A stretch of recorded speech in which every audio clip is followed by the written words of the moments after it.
Lo que nos interesa ahora entonces es poder obtener cuál es la respuesta dinámica no lineal de nuestro sistema.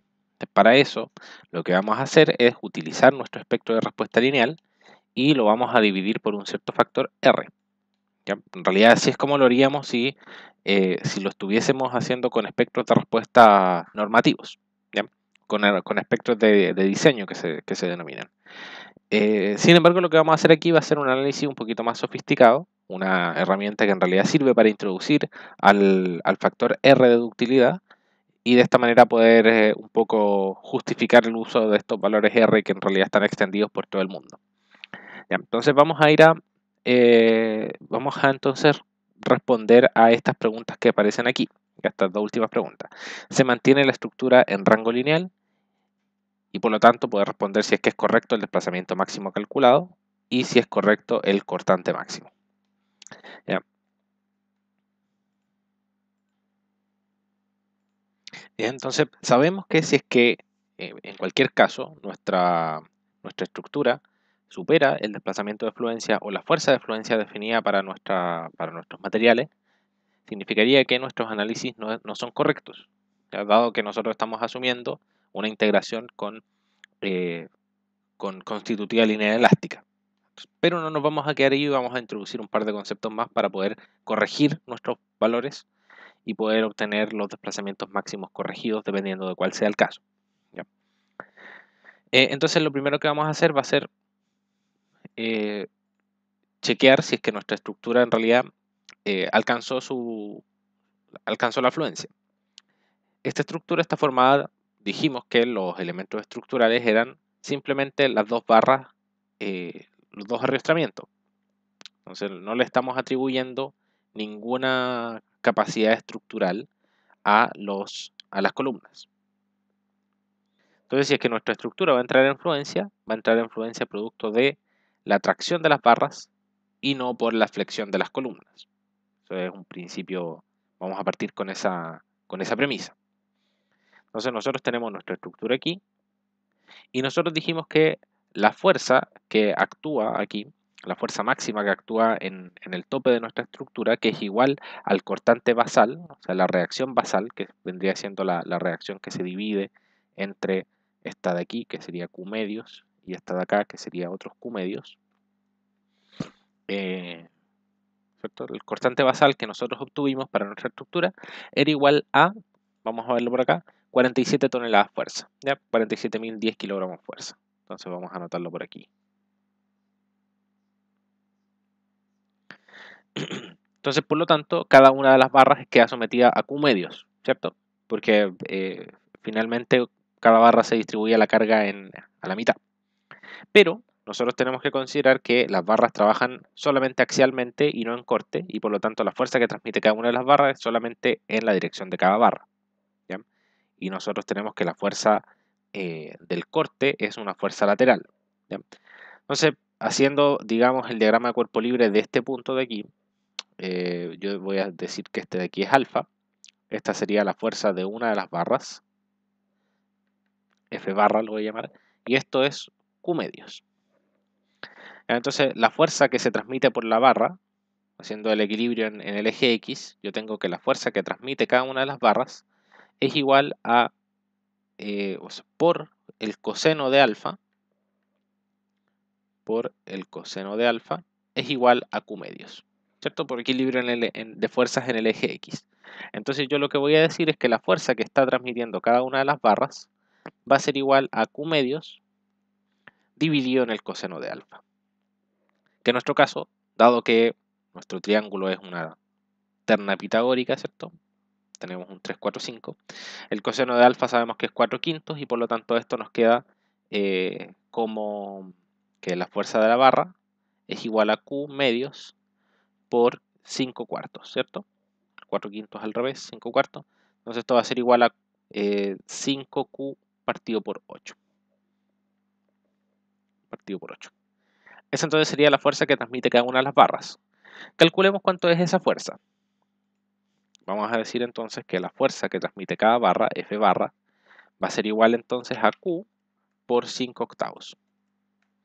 Entonces, en kilogramos fuerza, esa fuerza vendrían siendo prácticamente 29 toneladas fuerza. Cada una de las barras está resistiendo 29 toneladas fuerza. Si esto lo vemos en términos de tensiones, nosotros lo que vamos a obtener es que la tensión que está soportando esta barra es igual a F barra partido por A. Y esto nos da un total en kilogramos fuerza partido por centímetro cuadrado de 18.000. Lo voy a colocar en decimal para que quede ahí.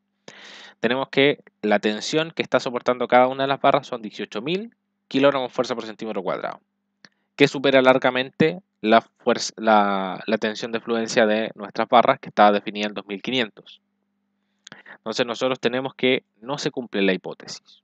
Nuestra hipótesis inicial de que el sistema se mantiene elástico no es verídica. En realidad, dado que nuestra tensión es superior a la de fluencia, nuestro sistema está entrando en fluencia. Y aquí en teoría nos tendría que preocupar la tensión última, que también se está viendo largamente superada, pero no nos preocupamos de eso por mientras. Ya vamos a suponer que nuestras barras tienen un comportamiento elastoplástico perfecto y que son capaces de llegar a niveles de tensión altísimos. ¿Ya? O sea, digamos eso. ¿Ya? O sea, en teoría, con este tipo de análisis yo me tendría que preocupar mucho porque esto significaría que se me cortan las barras, ¿ya? Pero no entremos en ese detalle por mientras. ¿Ya? Vamos a solamente analizar el comportamiento de esta estructura en el rango no lineal. Ahora, ¿qué es lo que vamos a asumir como parámetros de comportamiento de nuestra estructura? Vamos a decir, que fue lo que acabo de mencionar, vamos a decir que nuestro acero en realidad tiene un comportamiento elastoplástico perfecto y por lo tanto, en el comportamiento en epsilon versus sigma, va a ser un comportamiento de este estilo, lineal hasta el punto de fluencia y después infinitamente constante. Ya no me quedó tan bien, no me quedó tan constante la cosa, pero la idea es esa, ya, que esto llega a un punto de fluencia y después esto llega y es infinitamente constante hacia la derecha. Y aquí nosotros tenemos la tensión de fluencia que está definida por el F yield. Nosotros tenemos por acá un epsilon yield que va a depender de cuánto sea el E. Normalmente el epsilon yield está alrededor del 2 por 1000 en el acero, pero lo vamos a calcular para que nos quede lo más preciso posible. Así nosotros tenemos un E de 2.100.000 y tenemos un F yield de 2.530 kilogramos fuerza por centímetro cuadrado.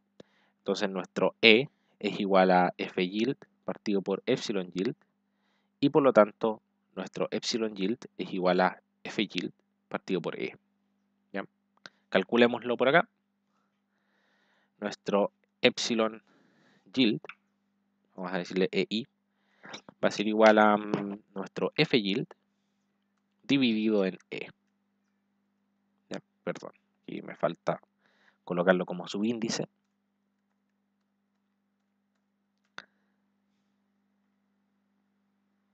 No tengo definido el F yield todavía. Vamos a colocarlo aquí.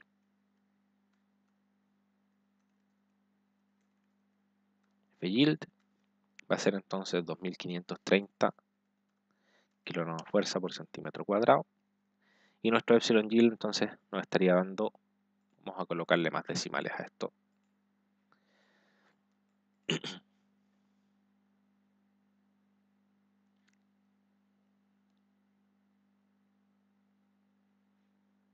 Aproximadamente el 1,2 por 1000. Ya si se fijan, este valor cambia dependiendo del valor de F yield que nosotros tengamos en el acero. Ya este acero es un acero que es más blando y por lo tanto llega a una tensión, a una deformación de fluencia. En una deformación de fluencia menor se alcanza la fluencia. ¿Ya? Son propiedades del acero estructural. Entonces vamos a trabajar con ese epsilon yield de 0.0012 para poder hacer nuestro análisis no lineal. Nos vamos a ir acá. Esto da 0,0012 aproximadamente. Entonces, ¿qué sucede?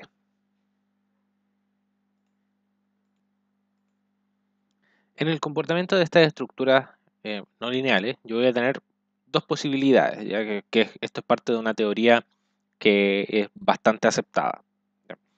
yo puedo tener, vamos a escribirlo aquí, voy a tener dos posibilidades que ustedes las vieron en la clase. Yo puedo tener la posibilidad de que mi estructura sea rígida, ¿ya? O de que mi estructura sea flexible. ¿De qué depende esto? No depende únicamente de la rigidez de la estructura, del K, sino que depende más bien del periodo de la estructura. Que estructuras rígidas se definen para periodos menores a 0,3 segundos o 0,2 segundos aproximadamente, ¿ya? Esto es un valor que no está tan bien definido. En realidad, dado que estos son solamente estudios experimentales, nunca se puede saber a ciencia cierta cuáles son los valores exactos dentro de los cuales las teorías se cumplen, ¿ya? Pero está medianamente aceptado que un periodo de 0,3 segundos o menor es una estructura que corresponde a una estructura rígida, y una estructura flexible sería aquella cuyo periodo es mayor o igual a 0,7 segundos, ¿ya? Aproximadamente. Nuevamente este dato no es exacto, sino que es una aproximación. Entonces partamos con el caso de las estructuras flexibles porque es un tanto más simple. Cuando una estructura es flexible, lo que se asume es algo que se llama el principio de iguales desplazamientos, que incluso lo asume la norma chilena, la NSH 433, al momento de diseñar estructuras. ¿Qué es lo que se asume en este caso? Que el desplazamiento inelástico que sufre la estructura es exactamente igual al desplazamiento tal cual si la estructura se comportase como una estructura completamente elástica. Entonces, si es que yo tengo que el comportamiento de mi estructura es, supongamos, elastoplástico perfecto, tal cual el material que nosotros tenemos, que después lo vamos a pasar a comportamiento de nuestra estructura, ya tendríamos entonces aquí una fuerza de fluencia máxima y tendríamos un desplazamiento de fluencia, un delta yield. Entonces, si es que yo asumo que mi estructura puede comportarse elástica hasta un nivel como por aquí, más o menos, este delta último que alcanza es exactamente igual tanto para la estructura elástica como para la estructura inelástica. ¿Ya? Entonces, el delta último elástico es igual al delta último inelástico. Por lo tanto, yo la aproximación que haga mediante una integración numérica solamente del modelo lineal elástico, la aproximación del desplazamiento máximo que yo haga va a ser aproximadamente correcta, acertada, si es que yo hago nuevamente el análisis considerando un comportamiento inelástico.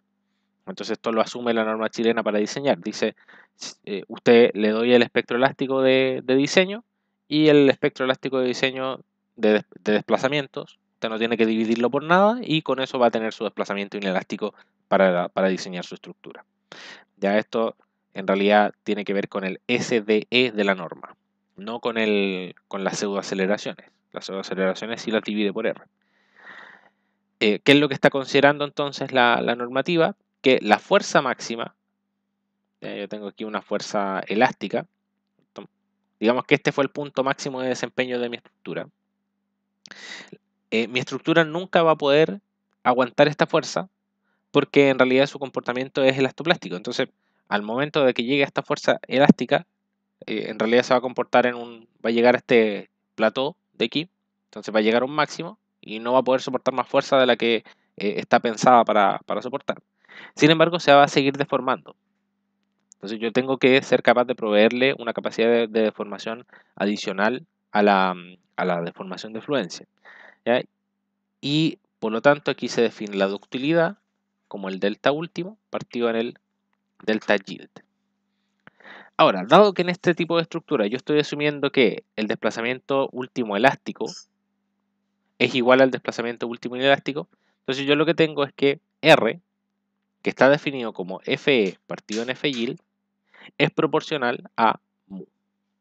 En realidad es exactamente igual, ¿ya? Porque yo tengo exactamente esta misma pendiente, ¿cierto? Esta pendiente es K, la rigidez de mi estructura, y K es igual a FE partido en delta último, y esto es igual a F yield partido en delta yield, y de aquí yo lo que saco es que FE partido en F yield va a ser igual a delta último partido en delta yield, que esto es igual a la ductilidad. Entonces la razón que existe entre FE y F yield se define como el factor de reducción de respuesta RMU, y la razón que existe entre el desplazamiento último y el desplazamiento de fluencia es igual a la ductilidad mu. ¿Ya? Entonces, cuando yo tengo estructuras que son flexibles, yo puedo hacer la aproximación de que mi desplazamiento último inelástico es aproximadamente igual al desplazamiento último elástico, y por lo tanto mi factor de reducción de respuesta simplemente es la razón entre la fuerza elástica y la fuerza de fluencia. ¿Ya? En cambio, cuando yo tengo una estructura que es rígida, yo en realidad utilizo otro principio. En realidad una mejor aproximación es la que nos entrega el principio de igual energía. ¿Ya? Si es que yo asumo que mi estructura se comporta elástica, y este es su punto de respuesta máxima, digamos, y yo por aquí tengo un desplazamiento X, en realidad yo no sé cuánto vale, pero digamos que es nuestro desplazamiento máximo del análisis elástico, y esta estructura tiene un comportamiento elastoplástico perfecto, con una fuerza inelástica aquí, la fuerza LF yield, y por acá tiene un delta yield. El desplazamiento real que alcanza esta estructura no es este X que está aquí, que es mi X elástico, digamos, mi desplazamiento elástico, sino que es un poco más. Entonces este sería el desplazamiento último que alcanzaría mi estructura. Y ese desplazamiento último es tal que esta área, que está aquí, resulta igual a esta área que está acá. ¿Ya? A esto se le llama el principio de igual energía.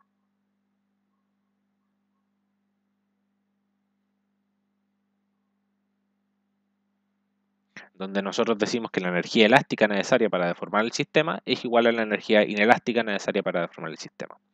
Entonces, con esto, ¿a qué se llega? Si uno hace la demostración de cuánto vale el X y cuánto vale el delta último, en realidad a lo que se llega es que el factor de reducción de respuesta R es igual a la raíz de 2 mu menos 1. Ya que estas son las expresiones eh, que son más utilizadas para el factor de reducción de respuesta R mu. No son factores de diseño, porque solamente consideran la parte de ductilidad. Sí, pero sí son una buena aproximación cuando uno quiere hacer un análisis un poco más detallado de la respuesta inelástica de una estructura. ¿Ya? Entonces, vámonos ahora a nuestro problema, porque nosotros teníamos nuestra estructura que sabíamos que había llegado a un nivel inelástico, había llegado a una fuerza que era superior a la de fluencia, y por lo tanto vamos a tratar de analizarla utilizando estos principios. Dado que nuestra estructura tiene un periodo de mayor a un segundo, entonces en realidad estamos ante una estructura flexible, y dado que es una estructura flexible, en realidad yo sin mayores problemas podría decir que el desplazamiento que yo calcule máximo elástico es aproximadamente igual al desplazamiento máximo inelástico. Por lo tanto, la respuesta a esta pregunta dice, ¿se mantiene en rango lineal? No, ¿cierto? Claramente no se mantiene en rango lineal. Sin embargo, ¿es correcto el desplazamiento máximo calculado? En realidad es una pregunta media capciosa porque no es un desplazamiento máximo correcto.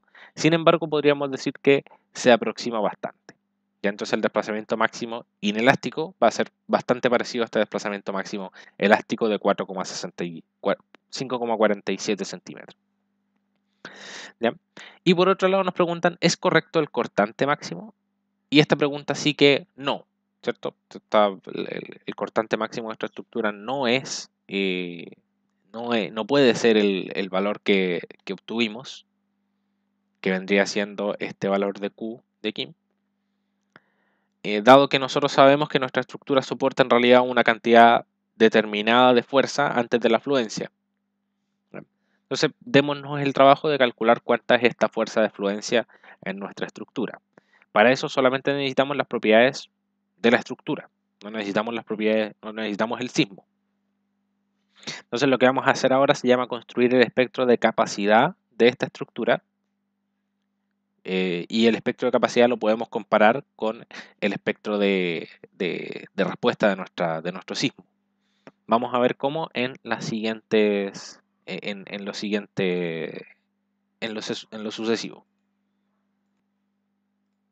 Ya, entonces, yo sé que mi estructura tiene un comportamiento en fuerza versus desplazamiento ¿Qué es el aspecto plástico perfecto, cierto? Porque depende de la capacidad de los materiales. También depende de la geometría del problema, pero en este caso la geometría es bastante sencilla. Ambas barras yo tengo que llegan a la fluencia en el mismo momento. ¿Y cuánta valía la fuerza de fluencia de una barra? Ya vamos a llamarla así.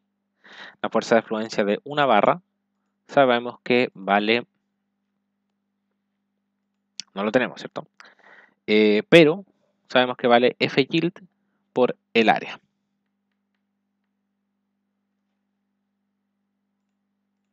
Entonces sabemos que vale F yield por el área. F yield son 2530 kilogramos fuerza por centímetro cuadrado. Y el área de nuestras barras era de 1,6 centímetros cuadrados. Entonces esta fuerza de fluencia de una de las barras vendría siendo igual a F yield barra igual a F yield multiplicado por el área. Esto lo pedimos en kilogramos fuerza. Son 4048 kilogramos fuerza.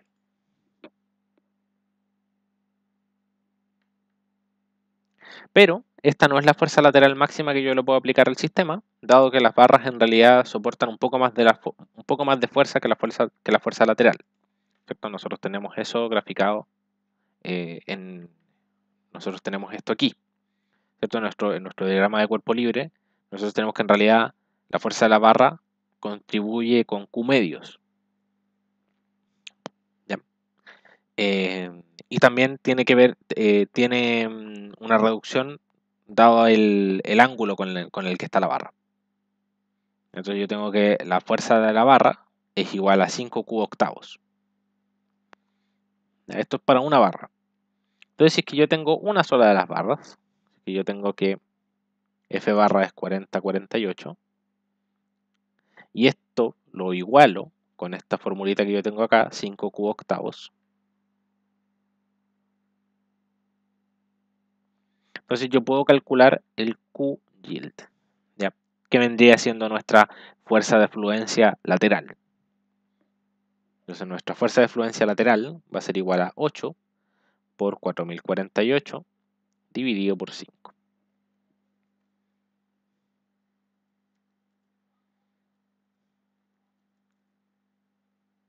Vamos a calcularlo aquí. Entonces nuestro Q yield, o sea nuestra fuerza lateral de fluencia, va a ser igual a 8 quintos por F yield barra. Kilogramos fuerza nuevamente. Entonces aquí nosotros tenemos nuestra respuesta, ¿cierto?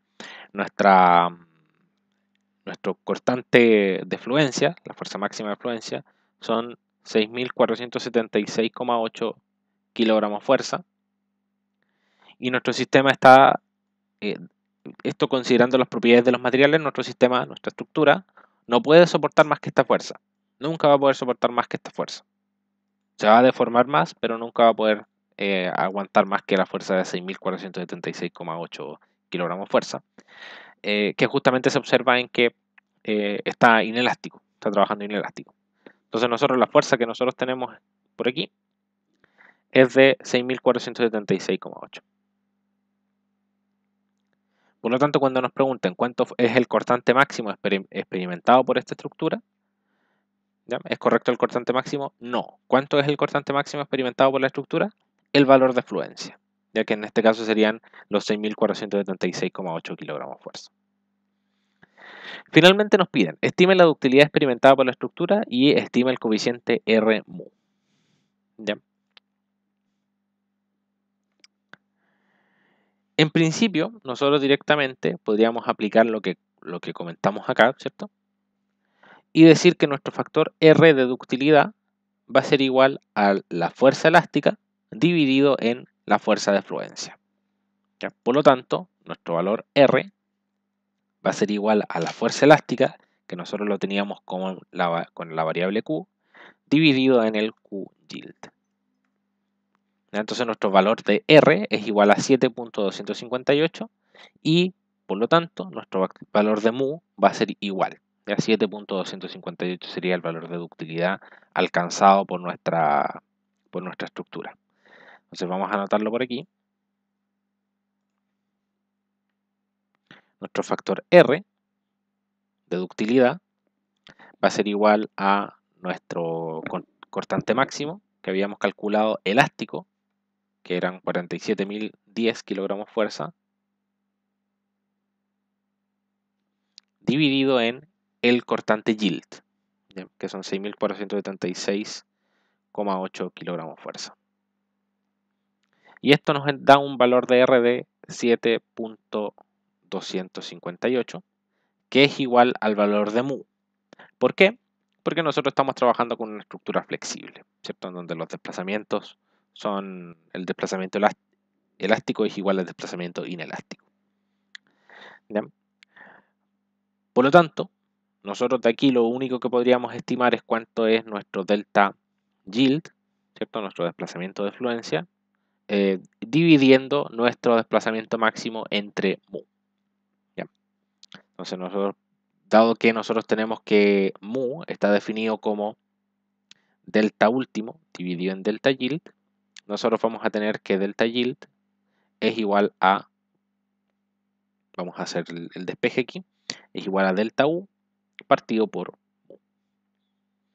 ¿Ya? Entonces, en nuestro caso, nuestro delta último sabemos que era 5,465.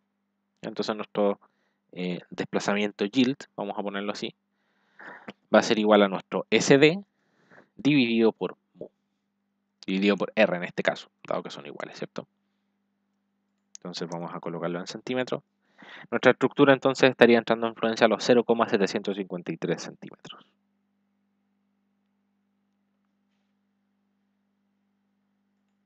¿Ya?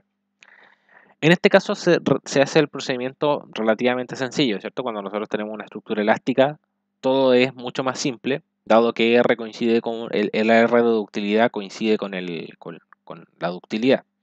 Cuando nosotros tenemos una estructura que es rígida, en realidad lo que nosotros tendríamos que hacer es calcular el R, tal cual lo calculamos nosotros recién, y despejar mu de aquí, ¿cierto? Y con este mu nosotros podríamos calcular cuánto vale el delta último. Vamos a hacerlos únicamente por curiosidad. Sabemos que el procedimiento está malo, dado que nuestro periodo es alto, ¿cierto? Pero vamos a obtener cuánto valdría nuestro valor de desplazamiento último si es que nuestra estructura fuese rígida.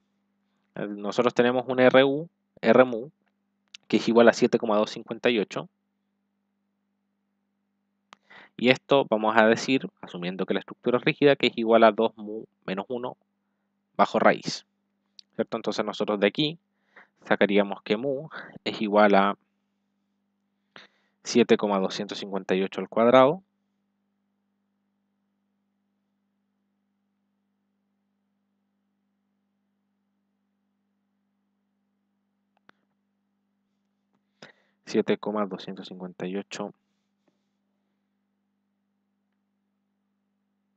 al cuadrado más 1 dividido por 2, ¿cierto?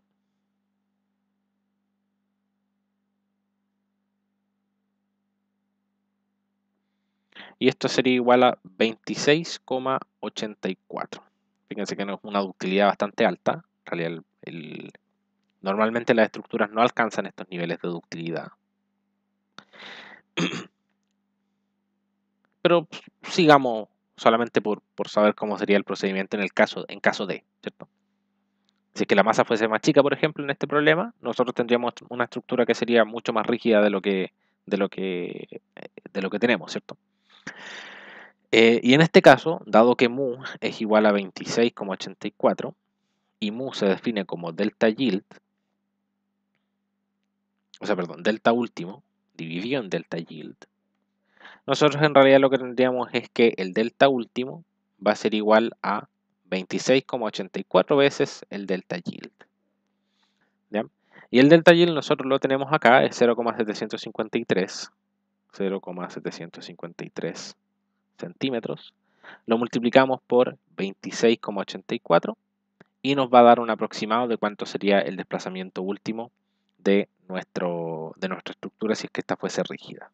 Serían 20,21 centímetros. ¿Ya?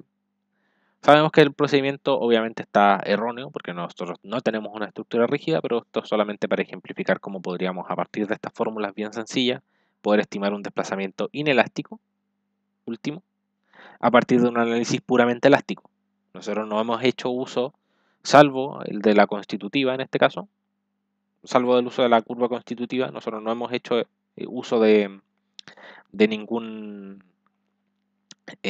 análisis dinámico inelástico. Esto en realidad se resume con un método bien conocido para el cálculo de estructuras inelásticas o en realidad de desplazamientos inelásticos, en el que yo lo que hago es graficar dos cosas. Yo voy a graficar las pseudoaceleraciones en el eje vertical y los pseudo desplazamientos en el eje horizontal, ya que en realidad esto, ¿qué es lo que me va a generar? Voy a ir al seismo signal para mostrarles más o menos qué es lo que genera este gráfico. Me voy a ir al gráfico. En el eje X voy a graficar el desplazamiento y en el eje Y voy a graficar la pseudoaceleración. Como pueden observar ustedes, es un gráfico que es un poco radial, ¿cierto? Tenemos máximos que son radiales. Pero la idea, más que observar la forma del gráfico, que lo voy a copiar aquí un poco, más o menos, es una cosa así el gráfico que nosotros obtenemos, ¿cierto? La idea es observar la semejanza que tiene este espectro con la curva de capacidad de nuestro sistema. Que nosotros la curva de capacidad de nuestro sistema lo tenemos en delta, que es un desplazamiento, ¿cierto? Versus fuerza, que es una magnitud de fuerza, ¿cierto? Newton, kilogramo fuerza, etc. Nosotros tenemos que el comportamiento de nuestra estructura es aproximadamente así, ¿cierto? Y por aquí tenemos el F yield y el delta yield y bla, bla, bla. Pero lo que nosotros podemos hacer es esta fuerza, si nosotros la dividimos por la masa, lo que nos queda en el eje vertical es una aceleración. ¿Bien? Y a esto es a lo que se le denomina el espectro de capacidad de nuestro sistema. Si yo grafico en el eje vertical la fuerza dividido en la masa, yo lo que tengo aquí es una aceleración, ¿cierto? Porque esto está en kilogramos fuerza dividido en kilogramos, y por lo tanto para poder hacer esto, yo tengo que multiplicar los kilogramos fuerza por metros partido por segundo cuadrado, por 9,81. Yo estaría graficando de esta manera.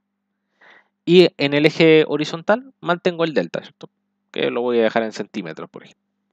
Entonces, tenemos una similitud directa. Así que, dado que nuestro sistema tiene una masa constante, en realidad el espectro de capacidad es constante en la estructura. Entonces voy a tener esto así.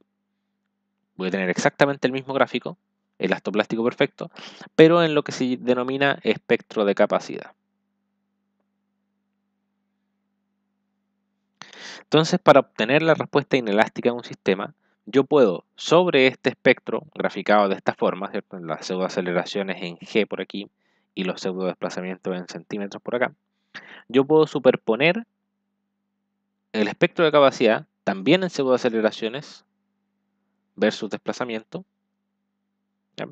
Donde nosotros tendríamos aquí el F yield partido por la masa,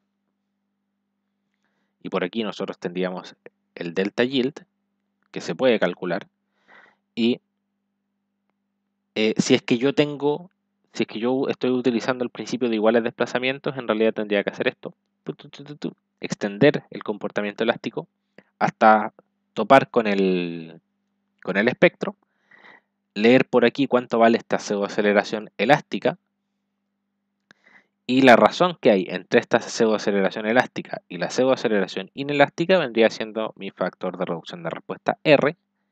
En el caso de que yo tenga un principio de iguales desplazamientos, o sea, periodos largos, yo puedo leer directamente hacia acá abajo el delta último de mi estructura, el desplazamiento último experimentado por mi estructura. Y en el caso de que yo tenga una estructura que es rígida, basta con hacer la igualdad de esta área con